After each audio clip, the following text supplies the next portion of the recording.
Boa tarde. Então, dando continuidade às nossas videoaulas, para quem ainda está acompanhando, o último vídeo teve poucas visualizações, mas ele é essencial. É essencial aprender sobre o compasso simples para entender sobre o compasso composto.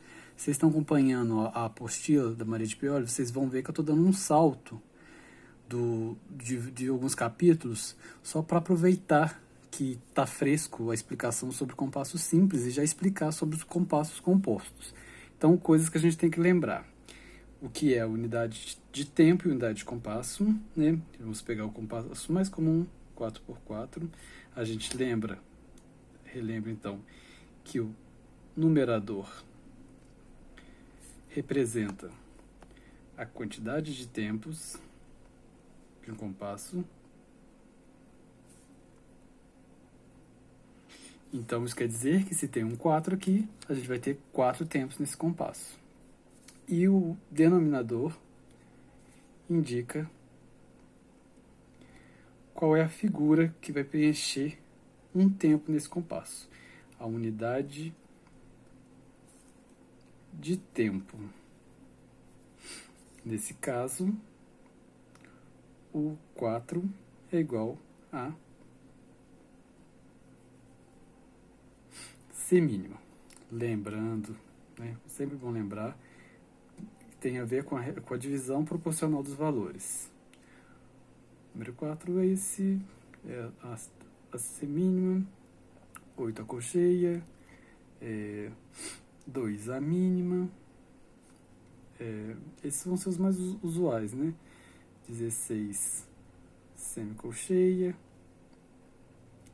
Esses são os que a gente mais utiliza. Tá. Tendo isso em mente, a gente vai... Outra coisa que a gente tem que lembrar da particularidade do compasso simples, que ele é sempre divisível por 2, né? O denominador, os tempos, eles têm a divisão por 2 aqui. E no caso do compasso composto, eles têm uma divisão ternária. Isso é, a unidade de tempo ele é preenchido por uma figura pontuada. Por exemplo, a gente vai trabalhar com um compasso bem comum, chamado o compasso 6x8, que vocês já viram várias vezes. A gente está falando então de compasso composto. 6x8. A gente tem aqui um 6 representando a quantidade de tempos. Então, a gente tem nesse compasso 6 tempos. E a figura que preenche cada um desses tempos é uma colcheia. Lembrando a divisão proporcional de valores. Então, a gente vai ter nesse compasso... Vamos inventar um compassozinho aqui. A gente vai ter 1, 2, 3, 4, 5, 6 colcheias. 6 colcheias. Mas vocês devem estar pensando, mas como assim 6 tempos? Isso vai ficar meio bizarro na hora de tentar reger, de tentar dividir. Então, para isso, a gente tem que sempre fazer a simplificação do compasso composto, para saber qual tempo ele se encaixa. Os compassos compostos, eles também vão encaixar dentro da regra de compasso binário, ternário e quaternário. Para saber isso, para chegar a essa simplificação do compasso, a gente tem que lembrar de uma coisa. A gente pega o compasso e divide. É sempre essa regra. A regra é sempre essa. Você divide o numerador por 3, sempre por 3, e o denominador sempre por 2. 3 e 2. Isso tem que decorar. Isso é comum de cair nas provas de teoria musical. E a gente tem aí 6 dividido por 3, 2, 8 dividido por 2, 4. Então a gente sabe que o compasso 6x8 é um compasso binário composto. O 2x4 é um compasso binário simples.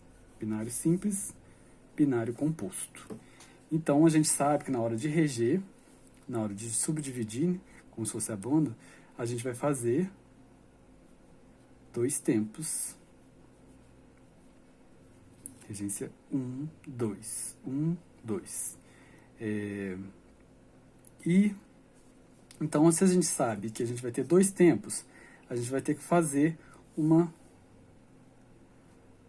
subdivisão desses compassos. A gente vai ter, se a gente tem 6 tempos, a gente vai dividir ele nos 2 compassos, então vão ficar 3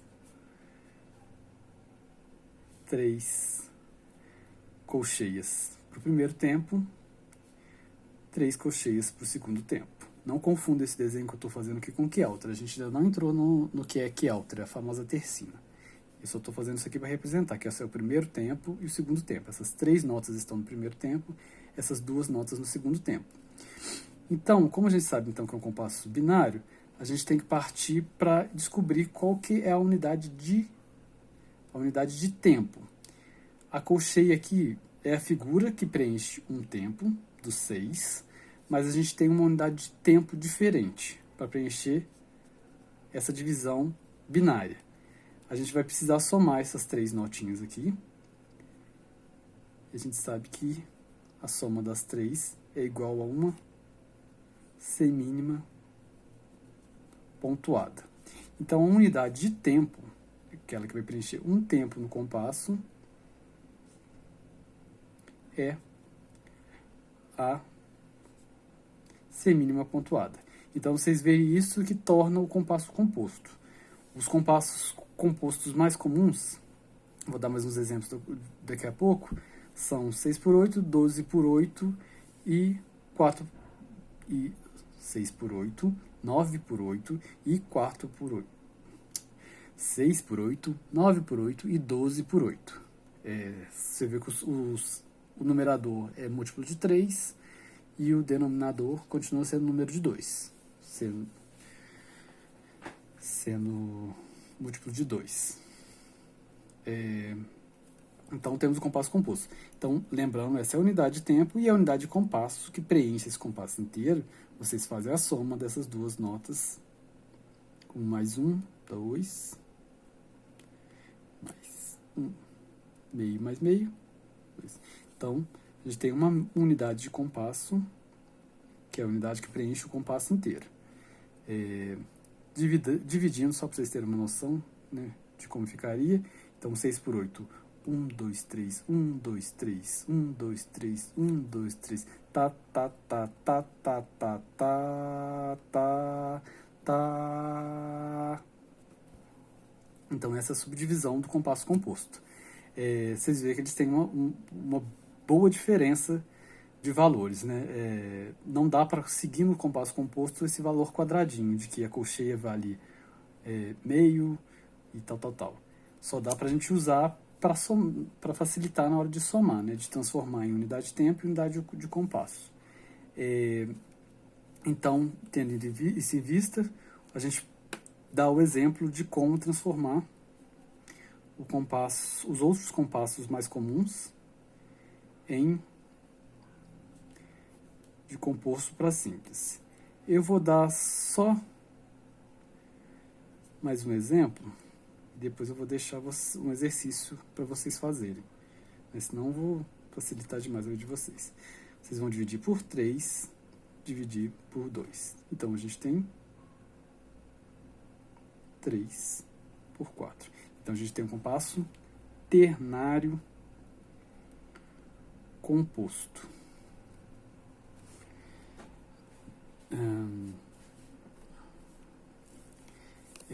Lendo um pouquinho aqui o que a Maria de Pioli fala, ela fala que o numerador, no caso dos compassos compostos, indica a quantidade de terços de tempo que entram em cada compasso. Logo, para achar-se o número de seus tempos, divide-se o numerador por 3, porque cada tempo se divide em 3 partes. Nota pontuada. Assim, o compasso binário composto é aquele que tem para numerador o número 6. O ternário composto, número 9, e o quaternário composto, número 12. A gente segue aquela mesma lógica. A gente pode trocar a figura do compasso. Em vez de colocar aqui 6 por 8, a gente coloca 6 por 16. E a gente vai só substituir a figura da colcheia pela figura da semicolcheia. Então aqui ficariam 6 tempos só vocês fazerem 6 semicolcheias. 6 colcheias. 6 colcheias, 6 semicolcheias. Então ficaria assim. E a divisão seria a mesma coisa. Só que mudaria na hora de fazer as continhas aqui, né? Que a gente teria como unidade de tempo a colcheia pontuada, porque ela é o dobro do valor da semicolcheia. E aqui a gente teria unidade de tempo semínima pontuada. Mas a divisão, novamente, é a mesma coisa. Então, por isso que vocês não vão ver isso nas músicas. É só a título de curiosidade mesmo. É muito difícil vocês verem isso.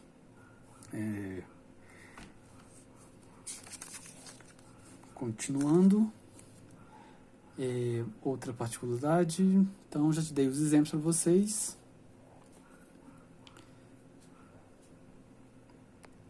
Então, existe uma particularidade do compasso ternário composto, que eu vou mostrar para vocês agora. Ele não é possível ter uma unidade de compasso nele, ele é uma exceção, ele é uma aberraçãozinha. O que acontece? A gente tem aqui compasso 9/8, por exemplo. Então, ternário composto. A gente vai ter, então, 9 colcheias. 1, 2, 3, 4, 5, 6, 7, 8, 9.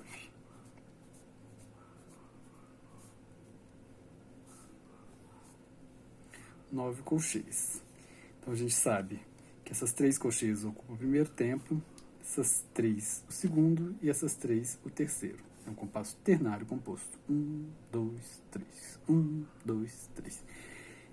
E a gente sabe que a unidade de tempo, então, vai ser a mesma coisa das anteriores lá. A gente usa como unidade de tempo 3 semínimas pontuadas que ocupam esse compasso inteiro. Só que se vocês tentarem achar uma figura que ocupe o compasso inteiro sozinha, vocês não vão conseguir encontrar. Então, didaticamente, alguns exercícios, eles marcam como unidade de tempo nula, unidade de compasso é nula, a unidade de tempo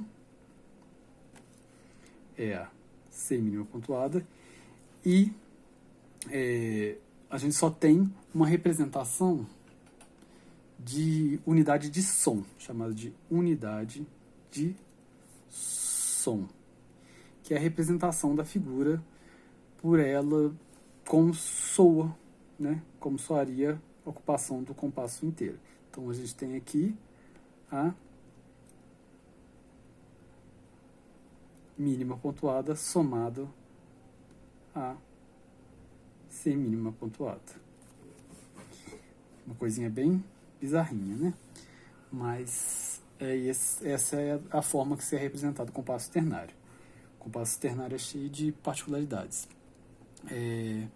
Então a gente pode seguir aquela mesma lógica também. Maria de Peoli fala sobre representar o compasso dessa maneira, é permitido também. E o vídeo já está estendendo, eu quero fazer um vídeo mais curto para vocês poderem assistir e fazer os exercícios. E a gente entra numa questão que eu vou entrar depois com vocês.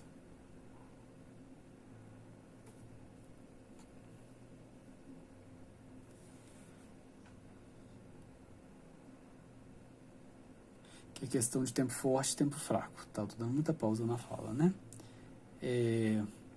Então a gente já sabe agora, a matéria sobre compasso correspondente é aquilo que eu já falei com vocês. É como corresponde um compasso, como se converte, né? Vou retornar. O compasso correspondente composto, composto e o correspondente simples.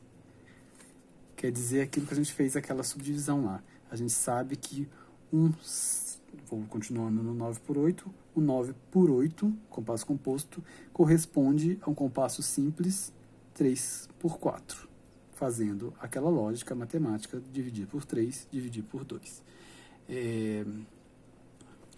E a gente tem alguns...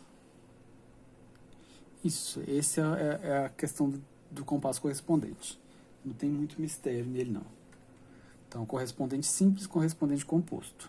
Se eu tenho um compasso composto, eu faço essa conta e transformo ele em coisa. Então, pode aparecer também, só a título de didático, pedir para você achar o correspondente composto de um compasso simples. Por exemplo, a gente pode colocar um 3 por 8. O compasso correspondente, vocês fazem o inverso. Aqui é o composto.